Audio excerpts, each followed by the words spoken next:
This morning, I'd like you to journey with me through an incredible text that I hope will be as stimulating for you as it was for me to study it.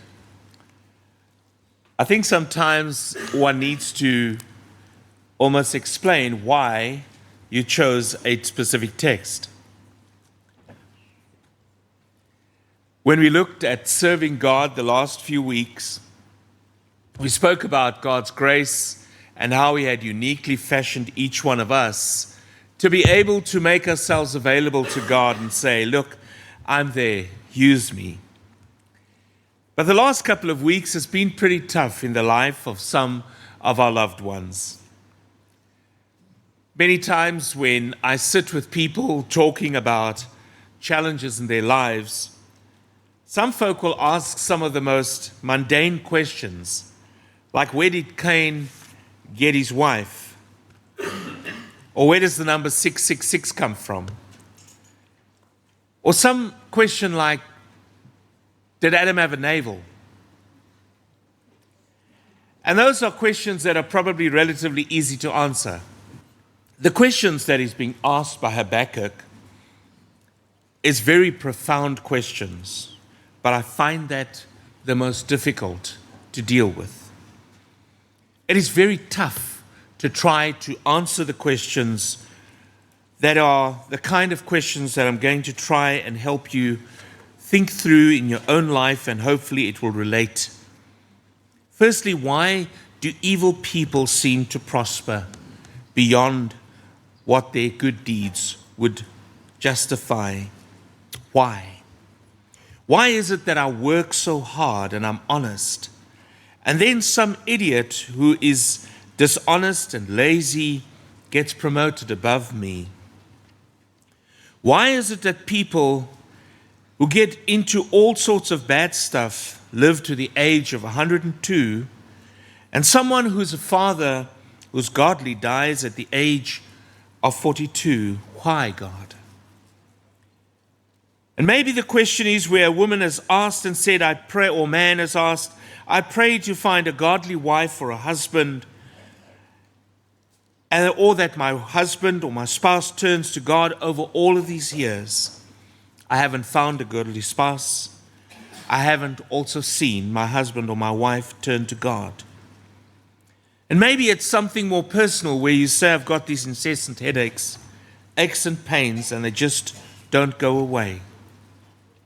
Or, Father, I've hoped to have my own child in my arms to enjoy and to love, but Father, you've never made that happen. Or in fact, where a person, a Christian, looks up to heaven and said, Lord, why does this happen to me? Why this?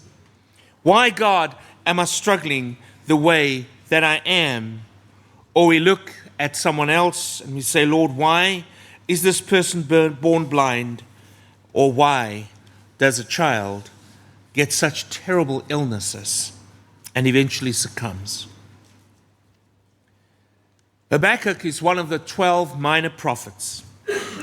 But I need you to understand that the idea of minor is certainly not in terms of their significance.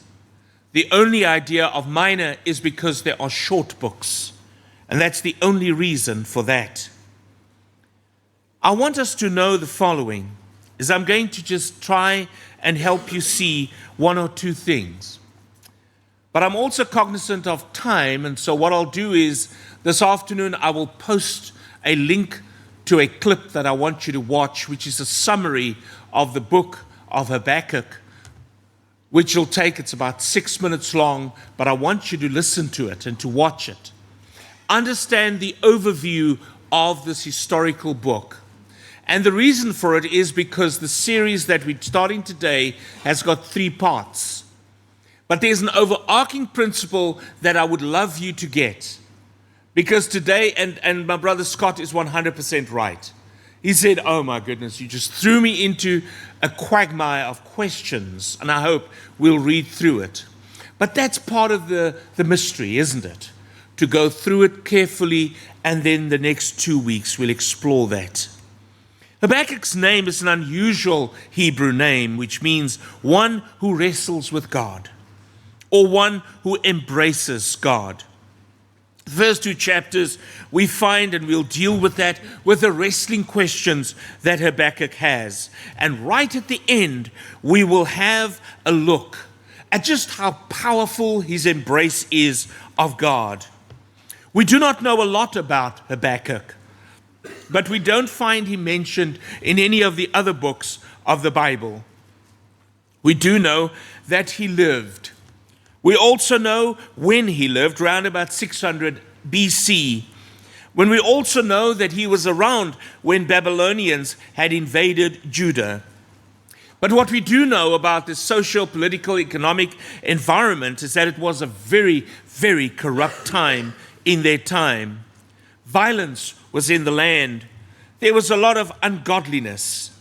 And so we find that during that time that God would send Jeremiah to Judah to speak to them. We find that they wanted to get God's message into the hearts of these people who have turned their lives and their ways against God. We find that Obadiah during that time would speak to people. Nahum would speak to people. But Habakkuk is an odd book. In terms of Habakkuk's discussion and Habakkuk's dialogue is with God. And that's what makes this book so unique. And the reason I'm saying that is I'm sure in your spiritual walk with God that there are times that God would speak to you about certain things in your life that might be misaligned with his life. But there are times when you would like to have a chat with God. And this opportunity in the book of Habakkuk gives us the opportunity to be able to speak to God. In fact, the entire book is a complaint toward God. One finds that even in reading books like Jeremiah, Isaiah, people like Habakkuk, that you find that these prophets are very careful in the way that they approach God. They are very careful and stop short of accusing God. And so in the entire idea of who God is, there is not just a rush to start accusing God left, right, and center. Habakkuk looks at the nation and he recognizes that they have sinned against God and that there is a continual protracted sinning against God. And so he goes to God and asks God, why hasn't he done anything about this?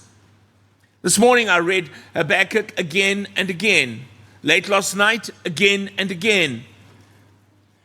And the one thing I discovered was that there is an incredible resonance within the book of God. And I want to just raise three of the complaints. From verse 2 through to 4, he makes the comment and he said, how long must I ask you for help and you ignore me? I cry out to you about violence, but you do not save us. Why do you make me see wrong things and make me look at trouble? People are destroying things and hurting others in front of me. They are arguing and fighting, and so the teachings are weak and justice never comes. Evil people gain while good people lose. The judges no longer make fair decisions, and that's exactly what we see even in our courts today. I was shocked last week where a judge was arrested for corruption with her own child. Unheard of in the history of the legal system, which in my opinion is an incredibly highly regarded instrument of God's justice. Habakkuk then speaks to God, and he has a problem with God. The first one, he says, you know what, God, it seems that you frankly don't care.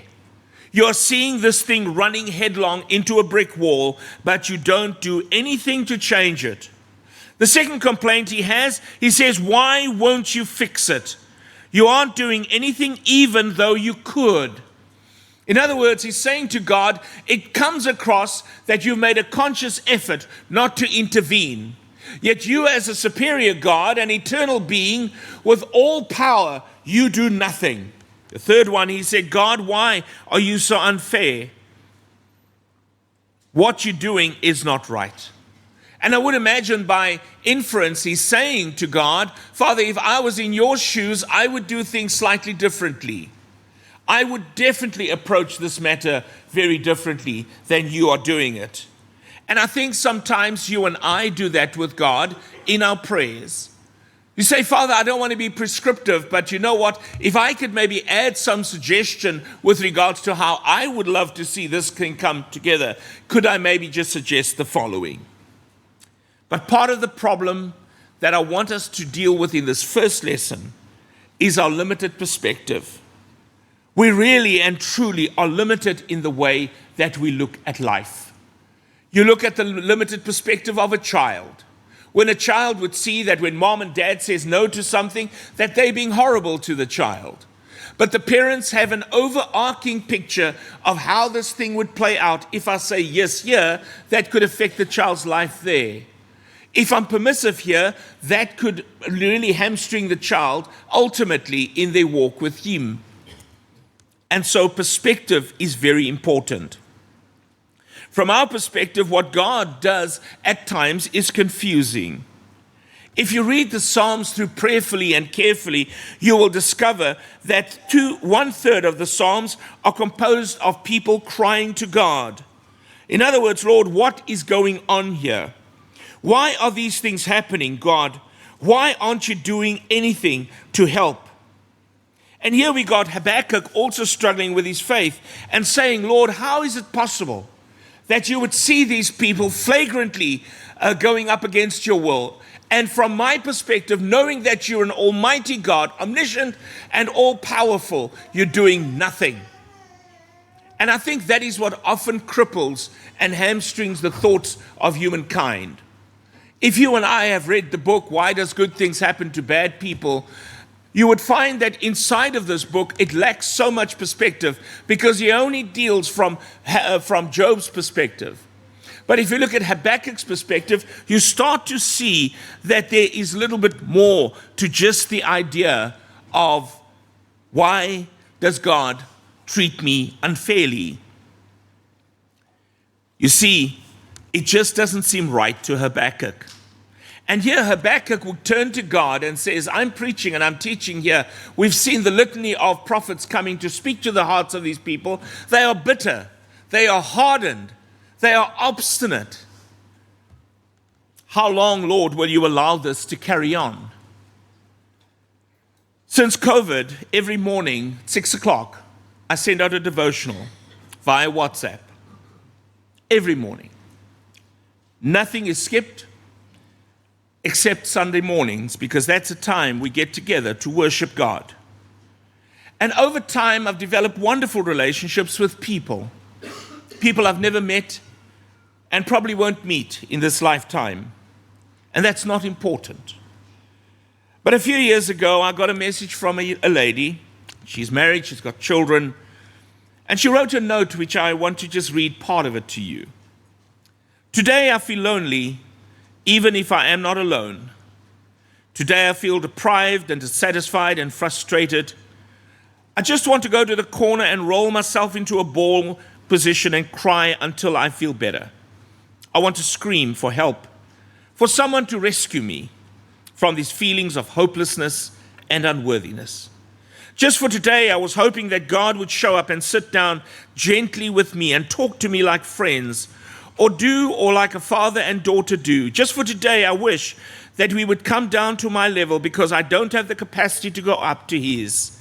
And he would just talk to me and explain the scars in my heart and the broken heart I'm trying to hold together. Just for today, I was hoping that it would be special that he would show up just for me, his daughter.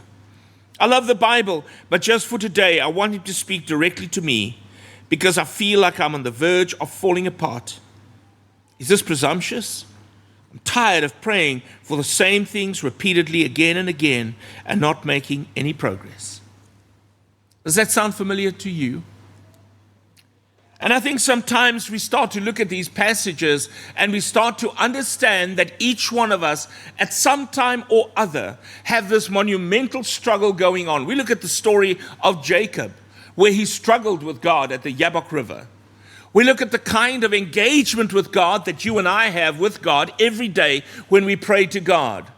This week was an exceptionally difficult week for many of us, And I remember one time I was saying to Sue, I don't even feel like I want to sleep. Poring over thousands of pages of stuff to get my brain right, to make sure that no mistakes are made. Mine is nothing by comparison to what some of you are going through. There's some of that you are praying for a wayward son or daughter, raised in the church, went to Sunday school, knows the Bible, left home, and he left all of that behind. And you've prayed year after year, day after day, for the son to turn his heart to God. A wife that prayed for a husband who left her 23 years into marriage for a younger woman, and now has become utterly unreachable. And you watch how your children struggle. A husband prays for his wife who has terminal cancer. She has maybe 6 or 7 months to live. None of the treatment can stop the tumors. You see, all of us struggle. I met a father and a mother who was visiting with their child on Friday after visiting with Jenny, where I spoke to her father and I asked him, I said, how are you doing? And he looked at me and says, not good. He said, Dereck, it's hard for me to sit next to my son and watch him breathe, but it's becoming more shallower. And I said to him, it's hard. It's hard. And suddenly when they recount the circumstances around how the son was born, and that somehow one hopes that things would turn for the better, only to watch your son die of crippling cancer. Now this might be common to you, certainly to me and my wife. We know that feeling. We cry it with the psalmist. Why, O Lord, do you stand far off? Why do you hide yourselves in times of trouble? Psalms 10, verse 1. And so we find that this kind of crying out to God is not uncommon. And God gives the answer ahead for Habakkuk. He said to him in Habakkuk 1 verse 5, look at the nations, watch them, and be amazed and shocked. I will do something in your lifetime that you won't believe even when you are told about it. In other words, I'm going to do something that is so remarkable, so left field, that you would not even begin to comprehend or even understand or have preempted by any way, shape, or form. He tells him the following from verse 6 to 7. I will use the Babylonians, those cruel and wild people who march across the earth, take lands that don't belong to them. They scare and frighten people. They do what they want to do and are good only to themselves. In other words, God tells Habakkuk, I'm very aware of the wickedness of your people, the Jews.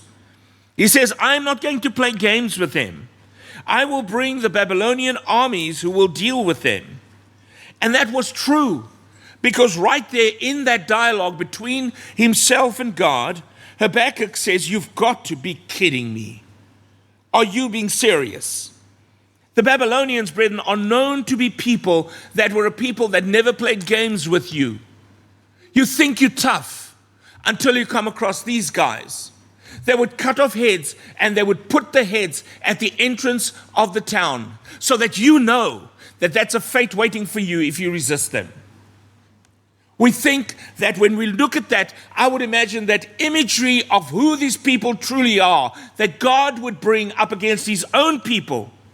They were a nasty people. In the text, and I want you to read the book of Habakkuk, where he talks about how they operate, how they take people into captivity. What they did was they would take fish hooks and they would hook it into the back of slaves and they will drag them off into captivity. It was not come and visit us and spend nice time with us, and they would hook you, and that's the way it would operate. Historical documents would talk about the viciousness of the Babylonians, in where they would be tied with chains in a long string of people that would be dragged all the way to Babylon. The key behind it is that as the people died, the other prisoners would have to drag their dead bodies with them. I want you to imagine things from our modern perspective, the kind of repetitive trauma that's going through the lives of these people. And then you find that Habakkuk probably is very upset. He said, Lord, this country is declining morally every single year. He says there's no justice in the courtroom. How are we going to equalize? It's like us asking God, Lord, you have got to be kidding me. We are sitting in a country that was fought from one injustice to another now, reversing on each other. The criminals that have pushed their coffers full during the time of opulence, that time, are safe and they're insulated. We watch the very vulnerable now are being stolen from. You have got to be joking. Those who know better can do better, but they don't. And so these kind of things are the kind of confusions that the same guy and you and I would sit with too. But there is something that strikes me because I look at Mozambique at the moment, and I think of Boko Haram and what's happening in that country, and I wonder, it would probably be where God says, Dereck, just step back, just relax. I've got a solution for these guys. I've got something coming which is going to hurt them so badly, they will not even know where it comes from. But I'm telling you. But I want you to sit and watch. It is quite a scary thing where he would then say, but God, the Babylonian sin is far worse than the sins of Judah. You see, in our human frailty, we will try to get God to do what we want. But this morning, I want to ask you a different question. How big is your God? How big is your God? What's your view of God? Have you got the heart amidst all the kind of questions that you may have toward God and say to him, Lord, I don't know how this thing's going to work out, but what I do know is that your will be done. And maybe, Lord, I've got a certain idea as to how this thing's going to work out. But, Lord, I have learned through the eyes of Scripture that often your idea of straightening things out is very different as to what I will experience. Habakkuk in chapter 1, verse 12 says, Lord, you live forever, my God, my holy God. We will not die. Lord, you have chosen the Babylonians to punish people. Our rock, you picked them to punish. Your eyes are too good to look at evil. You cannot stand to see those who do wrong. You see, my question is, what do you do when God doesn't make sense? Or when his solutions do not make sense? You see, the idea of God during that time would reiterate something that is so important. Look at what he calls God. He said, God, you're a personal God of Israel. God, you are everlasting. You live forever. God, you are my holy God. You are righteous in every decision that you make. Lord, you are our rock. You are the one who protects us. And there are not some small points. Because sometimes when we are overwhelmed with problems around us, what inadvertently happens is that we start to minimize the God that has brought us here. They directly related to each other. When you elevate your problem, you minimize God. And that is what happens with Habakkuk. In other words, the instability in the heart of the person to be sitting with all these problems is to have to ask the question, how do I reverse this feeling of overwhelming helplessness and hopelessness and vulnerability? The answer comes from the word of God when Habakkuk tries to get his mind around the shocking truth that this thing's coming, whether you like it or not. You see, it's important that we do the same thing. Maybe today you're sitting with a massive problem. This particular passage meant the world to me when I started thinking about something I had to deal with this week. Difficult, not easy. Sounds easy, it's not. Let me say the following thing to you. If you are struggling at the moment, there's a few fundamental things that you need to remember. Because if you forget God's sovereignty, you will always question His wisdom. If you forget God's love, you will always question His faithfulness to you. If you forget God's majesty, you will always question His power. If you forget God's holiness, you will always question His fairness. If you forget God's protection, you will always protect His goodness. And so the question today is, do I believe in God unreservedly? What sort of God do I believe in? Because if I'm honest, I would then understand that I live in a world that has changed and has been distorted so badly by sin that ultimately I will understand that sometimes bad things happen to good people. But God is holy. He is holy, He is just, He is loving. My God is always with me. And I'm convinced that all things work for good for those who love Him and works to the glory of God.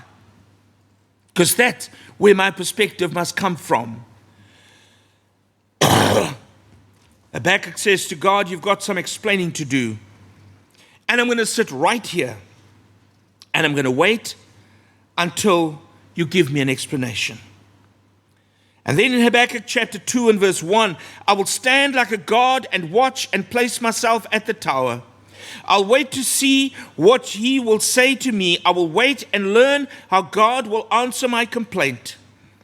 Habakkuk didn't know that the Lord would answer or how long he would have to wait.